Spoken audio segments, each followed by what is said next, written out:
నమస్కారం ఫ్రెండ్స్, మన వీడియోలో ఆదరిస్తున్న ప్రతి ఒక్కరికి కూడా ధన్యవాదాలు తెలియజేస్తున్నాను. ఇప్పటివరకు కూడా బిఎడ్ సోషల్ స్టడీస్ మెథడాలజీలోని 7 పాఠాలు, అదేవిధంగా ఆ 7 పాఠాల్లో ఉన్న మొత్తం బిట్స్ అన్నీ కూడా సక్సెస్ఫుల్గా కంప్లీట్ చేసుకోవడం జరిగింది. ఇప్పుడు 8వ పాఠంలో ఉన్నాం. రాజనీతి శాస్త్ర బోధన అభ్యసన ప్రజాస్వామ్య అభివృద్ధి. ఈ యొక్క లెసన్ గురించి ఈ వీడియోలో నేర్చుకుందాం. ప్రతి అంశాన్ని టెక్స్ట్ బుక్ నుండి తీసుకుని ఏ ఒక్క బిట్టు కూడా మిస్ కాకుండా ప్రతి పాయింట్ని కూడా మీకు మైండ్ మ్యాపింగ్ వీడియో రూపంలో ఎక్స్ప్లెయిన్ చేయడం జరుగుతుంది. వీడియో నచ్చితే లైక్ చేయండి, షేర్ చేయండి. మరిన్ని వీడియోల కోసం చూస్తూనే ఉండండి కింగ్స్ డిఎస్సి యూట్యూబ్ ఛానల్.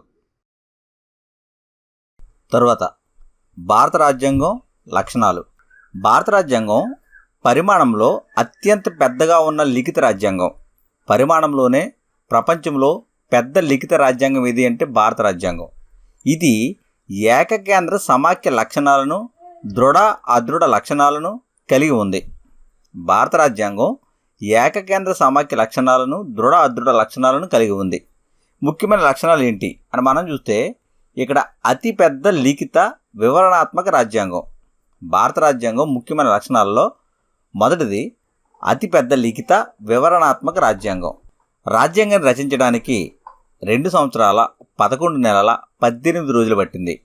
మన భారత రాజ్యాంగాన్ని రచించడానికి పట్టిన కాలం ఎంత అంటే 2 సంవత్సరాల 11 నెలల 18 రోజులు, అంటే 12 రోజులు తక్కువ 3 సంవత్సరాలు. మన రాజ్యాంగం ఏర్పడే కాలానికి 395 నిబంధనలతోనూ 22 భాగాలతోనూ 8 షెడ్యూళ్లతో ఉంది. ఈ భారత రాజ్యాంగం చర్చించిన అంశాలు ఏంటి అంటే, కేంద్ర రాష్ట్ర ప్రభుత్వాల గురించి చర్చిస్తుంది. అంతేకాకుండా కేంద్ర పాలిత ప్రాంతాలు, పరిపాలన, ఏర్పాటు గురించి చర్చించడం జరుగుతుంది. ఎస్సీ ఎస్టీ బీసీ ప్రయోజనాల పరిరక్షణకు ఏర్పాట్లు చేస్తుంది.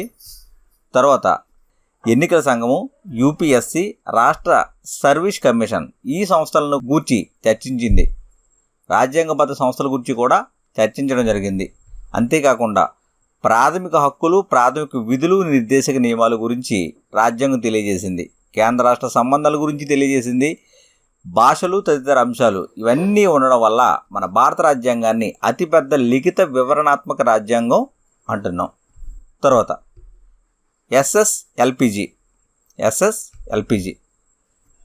అంటే భారత రాజ్యాంగం సర్వసత్తాక సామ్యవాద లౌకిక ప్రజాస్వామ్య గణతంత్ర రాజ్యం. అంటే ఎస్ఎస్ఎల్పిజి అంటే సర్వసత్తాక, సెకండ్ ఎస్ సామ్యవాద, ఎల్ లౌకిక, పి ప్రజాస్వామ్య, జి గణతంత్ర. ఎస్ఎస్ఎల్పిజి అంటే ఈ సర్వసత్తాక సామ్యవాద లౌకిక ప్రజాస్వామ్య గణతంత్ర రాజ్యంగా భారతదేశాన్ని మన రాజ్యాంగం పేర్కొంటుంది. సామ్యవాద లౌకిక పదాలు 1976 సంవత్సరంలో 42వ రాజ్యాంగ సవరణ ద్వారా చేర్చారు. సామ్యవాద లౌకిక అనే పదాలను 1976 సంవత్సరంలో 42వ రాజ్యాంగ సవరణ ద్వారా చేర్చడం జరిగింది. దీని ద్వారా ప్రజలకు సాంఘిక, ఆర్థిక, రాజకీయ న్యాయం అందించి దోపిడీని అంతం చేస్తుంది. సర్వసత్తాక సామ్యవాద లౌకిక ప్రజాస్వామ్య గణతంత్ర రాజ్యం ప్రజలకు సాంఘిక, ఆర్థిక, రాజకీయ న్యాయాన్ని అందించి దోపిడీని అంతం చేస్తుంది.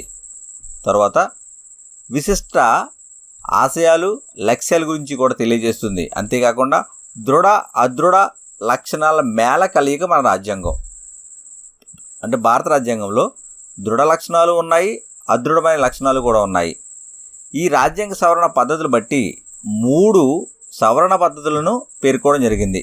అందులో ఒకటి అదృఢ పద్ధతి, అంటే అదృఢ రాజ్యాంగం. ఇది పౌరసత్వానికి సంబంధించి సాధారణ మెజారిటీతో సవరించవచ్చు. రాజ్యాంగాన్ని అదృఢ పద్ధతిలో సవరణ ఎలా చేస్తారంటే, పౌరసత్వానికి సంబంధించి సాధారణ మెజారిటీతో సవరించే రాజ్యాంగం అదృఢ రాజ్యాంగం. అంతేకాకుండా దృఢ రాజ్యాంగం. ఈ దృఢ పద్ధతి ఎలా అంటే, పార్లమెంటులో 2/3 వంతు మెజారిటీతో సవరిస్తారు. ఈ దృఢ రాజ్యాంగ పద్ధతిని పార్లమెంటులో 2/3 వంతు మెజారిటీతో సవరించడం జరుగుతుంది.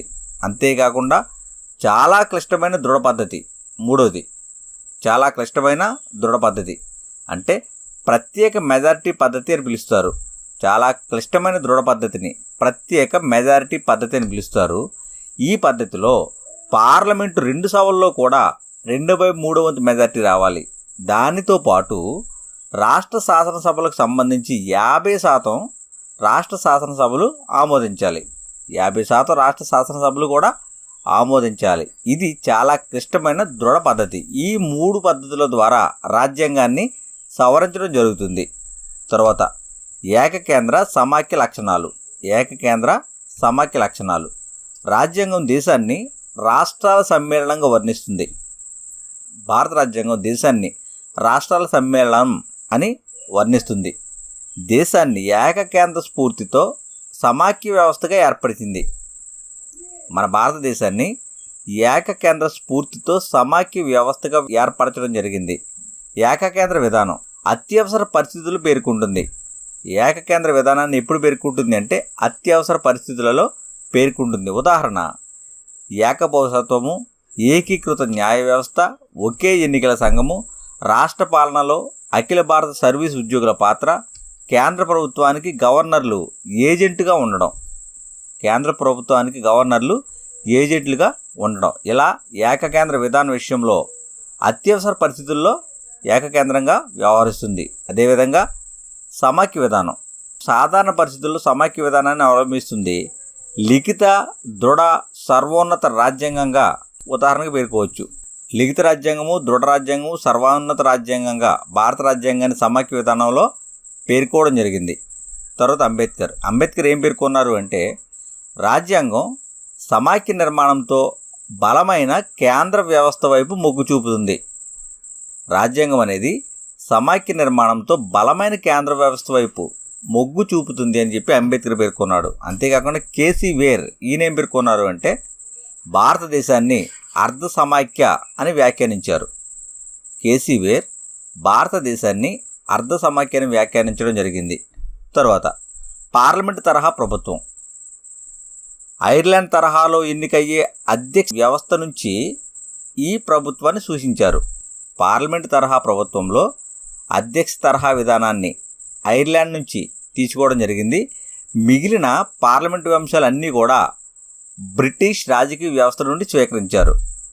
అధ్యక్ష తరహా వ్యవస్థనేమో ఐర్లాండ్ విధానంలో తీసుకున్నారు. మిగిలిన పార్లమెంట్ అంశాలన్నీ కూడా బ్రిటిష్ రాజకీయ వ్యవస్థ నుంచి స్వీకరించడం జరిగింది. కార్యనిర్వాహక నాయకత్వం రాష్ట్రపతి, ప్రధానమంత్రి. ఈ కార్యనిర్వాహక నాయకత్వాన్ని, కేంద్రంలో ప్రధాని యొక్క నాయకత్వాన్ని, సమిష్టి బాధ్యత నియమాన్ని, మంత్రిమండలిపై పార్లమెంటు నియంత్రణను, రాష్ట్రపతికి నామమాత్ర అధికారాలను ఇవన్నీ కూడా బ్రిటిష్ రాజకీయ వ్యవస్థ నుండి స్వీకరించడం జరిగింది. తర్వాత స్వతంత్ర న్యాయశాఖ. సుప్రీంకోర్టు లేదా హైకోర్టులు స్వతంత్రంగా వ్యవహరించే అధికారాలు కలిగి ఉన్నాయి. మన దేశంలో న్యాయ వ్యవస్థ అనేది స్వతంత్రంగా వ్యవహరించే అధికారాలు కలిగి ఉంది. భారత న్యాయశాఖ న్యాయమూర్తుల నియామకం కానీ, న్యాయమూర్తుల పదవీ కాలము, జీతభత్యాలు, సర్వీస్ పరిస్థితులు, పదోన్నతులలో స్వతంత్రత కలిగి ఉంది. భారత న్యాయశాఖ న్యాయమూర్తుల నియామకము, న్యాయమూర్తుల పదవీ కాలము, జీతభత్యాలు, సర్వీస్ పరిస్థితులు, పదోన్నతులలో స్వతంత్రత కలిగి ఉంది. రాజ్యాంగం. ఈ రాజ్యాంగంలో న్యాయస్థానాలకు న్యాయ సమీక్ష అధికారం అందించింది. భారత రాజ్యాంగం న్యాయస్థానాలకు న్యాయ సమీక్ష అధికారాన్ని అందించడం జరిగింది. దీని ప్రకారము శాసనాలు, ఉత్తర్వులు, ఆదేశాలు రాజ్యాంగబద్ధంగా ఉన్నాయో లేదో పరీక్షించి రాజ్యాంగానికి వ్యతిరేకంగా ఉన్నప్పుడు అవి చట్ట వ్యతిరేకమని ప్రకటించే అధికారము రాజ్యాంగం న్యాయస్థానాలకు ఇచ్చింది. చట్టాలు కానీ, ఉత్తర్వులు కానీ, ఆదేశాలు కానీ రాజ్యాంగానికి వ్యతిరేకంగా ఉంటే, ఇవి రాజ్యాంగ వ్యతిరేకంగా ఉన్నప్పుడు అవి చట్ట వ్యతిరేకమని ప్రకటించే అవకాశము కోర్టులకు ఇవ్వడం జరిగింది రాజ్యాంగం. తర్వాత ఆదేశ సూత్రాలు. ఈ ఆదేశ సూత్రాలు రాజ్యాంగంలో 4వ భాగంలో 36 నుంచి 51వ నిబంధన వరకు కూడా ఆదేశ సూత్రాలు ఉన్నాయి. భారత రాజ్యాంగంలో 4వ భాగంలో ఉన్నాయి. ఏ నిబంధనలో ఉన్నాయి అంటే 36వ అధికరణ నుంచి 51వ అధికరణ మధ్య ఈ ఆదేశ సూత్రాలు పేర్కోవడం జరిగింది. ఈ ఆదేశ సూత్రాలను ఐర్లాండ్ రాజ్యాంగం నుండి స్వీకరించారు. ఆదేశ సూత్రాలను ఏ దేశం నుండి స్వీకరించారు అంటే ఐర్లాండ్ రాజ్యాంగం నుండి. అంతేకాకుండా భారతదేశాన్ని ఈ ఆదేశ సూత్రాలు సంక్షేమ రాజ్యంగా, గాంధేయవాద దేశంగా, ఉదార రాజ్యంగా రూపొందిస్తాయి. ఆదేశ సూత్రాలు భారతదేశాన్ని సంక్షేమ రాజ్యంగా, గాంధేయవాద దేశంగా, ఉదార రాజ్యంగా రూపొందిస్తాయి. ఉదాహరణ చూసినట్లయితే ఉద్యోగ అవకాశాలు కల్పించే కార్యక్రమాలు, సంపద పంపిణీ, సమాన పనికి సమాన వేతనం, 14 సంవత్సరాల లోపు బాలబాలికల విద్య, నిరుద్యోగ భృతి, వృద్ధాప్య పింఛన్లు, వన్యప్రాణి సంరక్షణ. మరొకసారి ఆదేశ సూత్రాలకు ఉదాహరణ ఏంటి అంటే ఉద్యోగ అవకాశాలు కల్పించే కార్యక్రమాలు, సంపద పంపిణీ, సమాన పనికి సమాన వేతనం, 14 సంవత్సరాల లోపు బాలబాలికల విద్య, నిరుద్యోగ భృతి, వృద్ధాప్య పింఛన్లు, వన్యప్రాణి సంరక్షణ. ఈ అంశాలన్నీ కూడా ఉదాహరణకు పేర్కోవడం జరుగుతుంది. తర్వాత ప్రాథమిక హక్కులు. వీటిలో ఉదార ప్రజాస్వామ్య ప్రభావం ప్రతిబింబిస్తుంది. ప్రాథమిక హక్కులలో ఉదార ప్రజాస్వామ్య ప్రభావం ప్రతిబింబిస్తుంది. ఈ హక్కులను రాజ్యాంగం 3వ భాగంలో 12 నుండి 35 వరకు ఉన్న నిబంధనలలో పేర్కోవడం జరిగింది. ప్రాథమిక హక్కుల గురించి భారత రాజ్యాంగంలో 3వ భాగంలో పేర్కొన్నారు. ఏ నిబంధనలలో పేర్కొన్నారు అంటే 12 నుండి 35 నిబంధనల మధ్య పేర్కోవడం జరిగింది. అంతేకాకుండా హక్కుల పరిరక్షణకు దేశ అత్యున్నత న్యాయ వ్యవస్థ తోడ్పడుతుంది. హక్కులను పరిరక్షించడానికి దేశంలోనే అత్యున్నత న్యాయ వ్యవస్థ తోడ్పడుతుంది. ప్రాథమిక హక్కులు ముఖ్యంగా మొదట 7 హక్కులు ప్రతిపాదించారు. ప్రస్తుతం ఈ హక్కులు 6 ఉన్నాయి. ప్రస్తుతం ప్రాథమిక హక్కులు ఎన్ని అంటే 6. అవి సమానత్వపు హక్కు, స్వాతంత్రపు హక్కు, పీడనాన్ని దోపిడీని వ్యతిరేకించే హక్కు, మత స్వాతంత్రపు హక్కు, విద్యా సాంస్కృతిక హక్కు, రాజ్యాంగ పరిహారపు హక్కు. తర్వాత ఆస్తి హక్కును 44వ రాజ్యాంగ సవరణ ద్వారా ప్రాథమిక హక్కుల జాబితా నుండి తొలగించారు. ఆస్తి హక్కును 44వ రాజ్యాంగ సవరణ ద్వారా ప్రాథమిక హక్కుల జాబితా నుండి తొలగించడం జరిగింది. తర్వాత ప్రాథమిక విధులు. స్వర్ణసింగ్ కమిటీ సిఫారసుల మేరకు ప్రాథమిక విధులను పేర్కోవడం జరిగింది. ఎవరి సిఫారసుల మేరకు ప్రాథమిక విధులు పేర్కొన్నారు అంటే స్వర్ణసింగ్ కమిటీ సిఫారసుల మేరకు పేర్కోవడం జరిగింది. పౌరులలో బాధ్యతాయుత ప్రవర్తనను అలవర్చడానికి ఈ ప్రాథమిక విధులను పొందుపరిచారు. భారత రాజ్యాంగంలో ఈ ప్రాథమిక విధులు 4A భాగంలో 51A నిబంధనలో పొందుపరిచారు. ప్రాథమిక విధులను భారత రాజ్యాంగంలో 4A భాగంలో 51A నిబంధనలో పొందుపరిచారు. 1976లో 42వ రాజ్యాంగ సవరణ ద్వారా 10 ప్రాథమిక విధులు పొందుపరచడం జరిగింది. ఇప్పుడు 1976లో 42వ రాజ్యాంగ సవరణ ద్వారా 10 ప్రాథమిక విధులు పొందుపరిచారు. తర్వాత 2002లో 86వ రాజ్యాంగ సవరణ ద్వారా 11వ ప్రాథమిక విధిని చేర్చడం జరిగింది. 2002లో 86వ రాజ్యాంగ సవరణ ద్వారా 11వ ప్రాథమిక విధిని చేర్చడం జరిగింది. ప్రస్తుతం ప్రాథమిక విధులు ఎన్ని అంటే 11 ఉన్నాయి. తర్వాత ఏక పౌరసత్వం. దేశంలో జన్మించిన వారికి ఈ పౌరసత్వం అందిస్తుంది. మన భారత ప్రభుత్వం రాజ్యాంగం ప్రకారము దేశంలో జన్మించిన వారికి ఏక పౌరసత్వాన్ని అందిస్తుంది. దేశ సమైక్యత సమగ్రతను పరిరక్షించడానికి ఏక పౌరసత్వం అవకాశం కల్పిస్తుంది. దేశ సమైక్యతను సమగ్రతను పరిరక్షించడానికి ఏక పౌరసత్వం అవకాశం కల్పిస్తుంది. తర్వాత వయోజన ఓటింగ్ హక్కు. 1950-87 ఈ సంవత్సరాల మధ్య 21 సంవత్సరాలుగా వయోజన ఓటింగ్ హక్కును నిర్ధారించడం జరిగింది. అయితే 61వ రాజ్యాంగ సవరణ ఆధారంగా 1988లో ఆ వయోజన ఓటింగ్ హక్కు 18 సంవత్సరాలకు తగ్గించడం జరిగింది. తర్వాత ద్విసభా పద్ధతి. పార్లమెంటులో లోక్సభ, రాజ్యసభ అనే 2 సభలు ఉన్నాయి. ఈ లోక్సభను దిగువ సభ అని, అదేవిధంగా ఈ సభలో సభ్యులు ప్రతినిధుల ద్వారా ప్రత్యక్షంగా ఎన్నుకోబడతారు. తర్వాత రాజ్యసభను ఏమంటారంటే ఎగువ సభ అంటారు. ఈ రాజ్యసభ సభ్యులు పరోక్ష ఎన్నిక ద్వారా ఎన్నికవుతారు. అయితే బ్రిటన్ పార్లమెంటు అమెరికా దేశాల తరహా పద్ధతి ప్రకారంగా ఈ ద్విసభా విధానాన్ని ప్రవేశపెట్టడం జరిగింది. బ్రిటన్ పార్లమెంటు అమెరికా దేశాల తరహా పద్ధతిని ప్రకారంగా ద్విసభా విధానాన్ని ప్రవేశపెట్టడం జరిగింది. రాష్ట్రాలలో ద్విసభలు ఎంచుకునే అధికారాన్ని రాష్ట్రాల విచక్షణకి వదిలివేశారు. అంటే రాష్ట్ర శాసనసభలకు సంబంధించి 2 సభలు ఉండాలా వద్దా అన్న విధానము ఆ రాష్ట్ర విచక్షణకే వదిలివేయడం జరిగింది. తర్వాత పంచాయతీరాజ్ నగరపాలక చట్టాలు. పంచాయతీరాజ్ నగరపాలిక చట్టాలు రాజ్యాంగ విశిష్ట లక్షణంగా పంచాయతీరాజ్ నగరపాలిక చట్టాలను పేర్కోవచ్చు. రాజ్యాంగం యొక్క విశిష్టమైన